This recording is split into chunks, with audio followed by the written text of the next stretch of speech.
Quelques, je pense que l'année a été marquée par la grève, donc ça a été là, pratiquement un mois où que les jeunes n'ont pas eu de scolarité cette année. Mais ça a été aussi marqué par le plan de rattrapage. Donc, c'est vraiment une fierté à l'école, là. C'est pratiquement 240 jeunes qui ont participé au plan, 45 membres du personnel qui ont accepté volontairement de s'impliquer. Donc, je trouve qu'on est sorti de la grève, mais tout de suite avec un élan de on se soucie de nos élèves, on en prend soin, on met les filets de sécurité nécessaires, puis on pense vraiment là, qu'on va avoir réussi à mettre les moyens de contingence pour éviter là, que les jeunes aient à payer un peu là, pour ce mois-là. Donc, je suis vraiment satisfait de ça.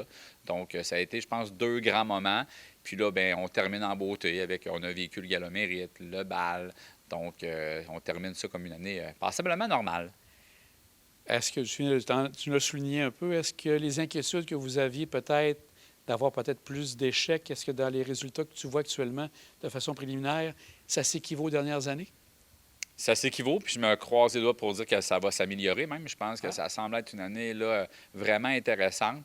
Puis il y a un travail là, important qui a été fait par les enseignants, là, qui a vraiment été de revoir, on appelle ça les essentiels. Donc, qu'est-ce qui est le plus important qui doit être vu dans le programme? Donc, les enseignants, dès le retour, après les fêtes, se sont mis là-dedans, ont travaillé en équipe, ont corrigé, ont tassé certaines choses, où on va les voir un peu plus sommairement pour s'assurer que les élèves aient ce qui était nécessaire au passage au niveau suivant, puis à la réussite là, des examens ministériels.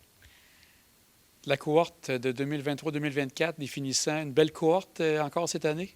Oui, vraiment, une très, très belle cohorte. Puis sur une note personnelle, je suis content. Ça commence à être les cohortes que j'ai connues depuis secondaire 1. Donc, c'est beau de les voir arriver. C'est beau de se rappeler pour certains les défis qu'ils ont vécu. D'autres qui ont dit hé, bateau, vas-tu se rendre là? Puis finalement, ben ils sont sur la scène, on leur remet leur certification, puis c'est vraiment des beaux moments. Puis pour d'autres élèves bien, qui étaient performants, ont continué, se sont impliqués, se sont découverts sur le plan social, sur le plan sportif, artistique, des langues. Donc, oui, c'est assurément une cérémonie de la réussite. Pour 2023-2024, dans les projets aussi, entre autres, je pense que ce qui est important pour vous, le skatepark, ça a vraiment quelque chose de très, très bien et qui a amené un outil qui va être fort utile pour 2024-2025? Oui, c'est un investissement majeur.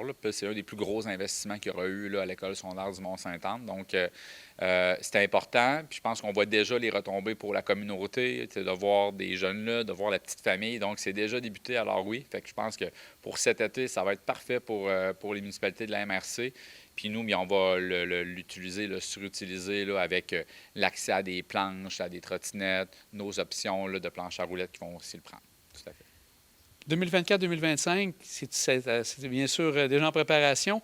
Est-ce que tu as des éléments de nouveautés qui s'amènent ou ça va être un peu une continuité de ce qui a déjà été travaillé?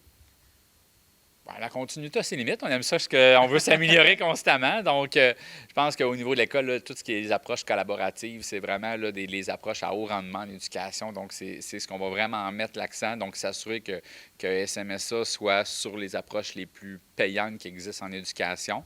On va aussi là, organiser conjointement avec Mme Catherine Boivin, là, directrice à Saint-Joachim. Donc, on va avoir le colloque le 20 septembre là, sur, nous, on appelle ça « Nous faisons la différence ». Donc, on va parler des enfants, particulièrement des enfants de la DPJ, des enfants là, dont le taux de diplomation est environ de 17-18 % au Québec. Donc, comment qu'on peut s'en occuper, comment qu'on peut travailler différemment, comment qu'on peut les aider pour que l'éducation soit vraiment un vecteur pour mettre fin aux inégalités. Donc, ça, c'est quelque chose qui va s'en venir assez rapidement. Oui. Bien, Luc, on va te souhaiter un bel été.